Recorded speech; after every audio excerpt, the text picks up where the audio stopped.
9 сарын 1 хичээлийн шинэ жил боллоо. Цоошин дэвтэр үзэг харандаа цүнх гээд цоошин хичээл хэрэгслээ. Магадгүй ихэнх хүүхдүүдийн хувьд цаанаас ангайдаг зүйлс. Харин заримынх нь хувьд тийм байдаггүй. Хүнд материалыг ханд өгөх шаардлагагүй. Магадгүй авсан үндэ бэлэнчлэх сэтгэлгээ бий болгодог гэж ярьдаг. Гэхдээ авсан үнэ үйлдэл төтөлдөг. Магадгүй ирээдүйд маш том мөрөнгө оруулалтаар хувирдаг. Нэг төрлийн материалыг хандаг бол хичээл хэрэгсэл. Тэгвэл та бүхэнд 2014 оноос яг энэ үйл ажиллагааг чимээг өхөн хийж яваа нэгэн залууг танилцуулъя. Сайн байцгаана уу? Намайг Эрдэнэ баяр гэдэг. Би бор зүрхний төлөө төрийн бас байгууллагын үүсгэн байгуулагч.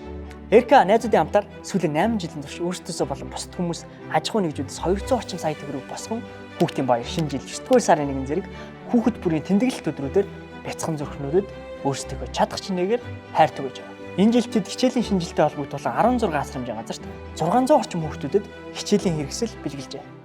Хамгийн гол нь хүүхдэд хайртай цөөн этгээний залуучуудын найзуудынхаа хүрээнд хийсэн жижигхэн төсөл хэрхэн хүрээгээ тэлж сайн дурынхан аж ахуй нэгжүүд бүр олон улсын залуучуудын байгууллагатай хүртэл хамтран одоогийн байдлаар 100 магадгүй ирээдүйд мянган хүүхдүүдийн ирээдүйд өөрчлөлт авчрах үз төсөл болон хувирч байгааг бид харж байна.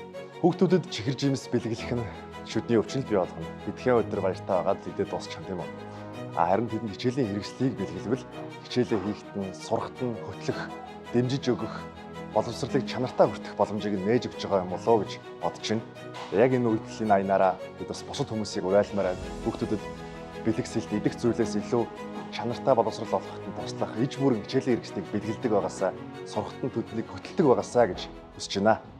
Хэрвээ та бор зүрхний төлөө төрийн бас байгууллагын үйл ажиллагааг дэмжихийг хүсэх юм бол бор зүрхний төлөө төрийн бас байгууллагын Facebook хуудас мөн дээрээс нь Instagram аккаунтаар зашлаарай. Бичлэгээ дуустал үзсэнд баярлалаа. Хэрвээ таалагдсан бол норыг дагаарай.